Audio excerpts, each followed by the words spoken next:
Hello friends, मैं हूं Rishabh Kapoor websofttutorials.com से। इस वीडियो में फ्रेंड्स मैं आपको बताऊंगा डू वाइल लूप के बारे में।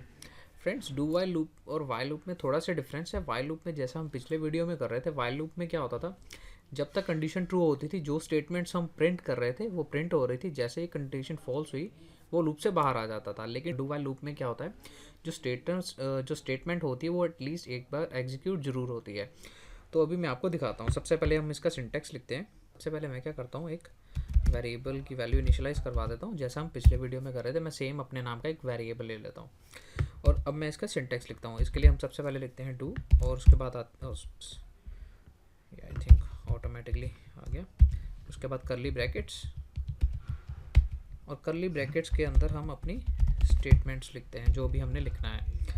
तो हम यहाँ पे लिखते हैं डॉक्यूमेंट डॉट राइट और यहाँ पे मैं लिखता हूँ ऋषभ, मीन्स जो भी हम वैल्यू यहाँ पे हम लिखेंगे और उसके पास प्लस बी आर टैग दे देता हूँ ताकि वो जो भी हम वैल्यू मीन्स जब लूप चले तो वो नेक्स्ट लाइन पे चला जाए।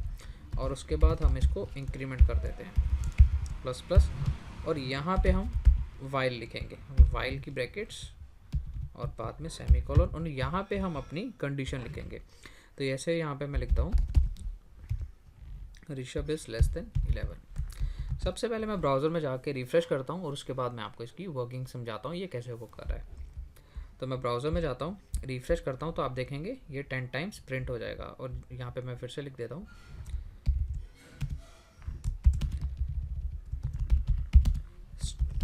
अब मैं रिफ़्रेश करता हूँ step 1 step 2 step 3 to step 10। तो फ्रेंड्स अब मैं आपको इसकी वर्किंग समझाता हूँ। सबसे पहले हमने वैल्यू को इनिशियलाइज़ किया 1, तो यहाँ पे सबसे पहले ये गया डॉक्यूमेंट और राइट पे और यहाँ पे इसने 1 को प्रिंट कर दिया, तो आ गया स्टेप 1। और उसके बाद ये गया नेक्स्ट लाइन पे। नेक्स्ट लाइन पे था ऋषभ प्लस प्लस, मीन्स जो वैल्यू 1 थी इसने प्लस प्लस करके उसको 2 कर दिया।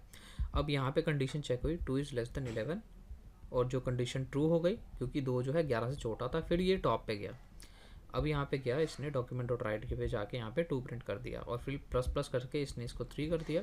फिर 3 के साथ कंडीशन चेक हुई, फिर इसने इसको 3 प्रिंट कर दिया। मीन्स इस तरह से सो ऑन चलते इसने 10 तक प्रिंट कर दिया। अब मैं आपको डिफरेंस बताता हूँ डू वाइल लूप में और वाइल लूप में।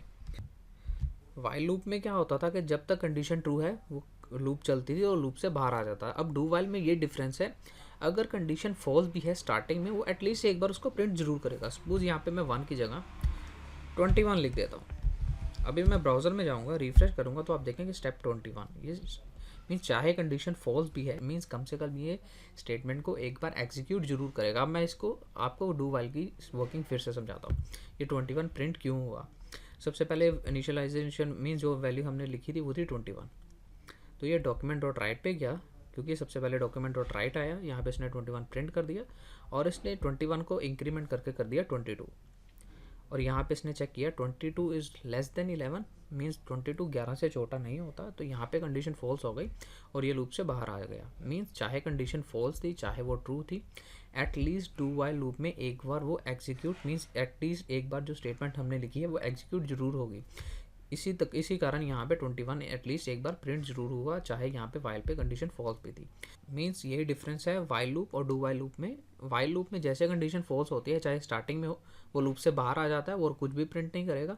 लेकिन डू वाइल लूप में एटलीस्ट एक बार वो स्टेटमेंट को एग्जीक्यूट जरूर करेगा चाहे वो कंडीशन फॉल्स भी हो। तो ये डिफरेंस है वाइल और डू वाइल लूप। तो फ्रेंड्स मिलते हैं नेक्स्ट वीडियो में।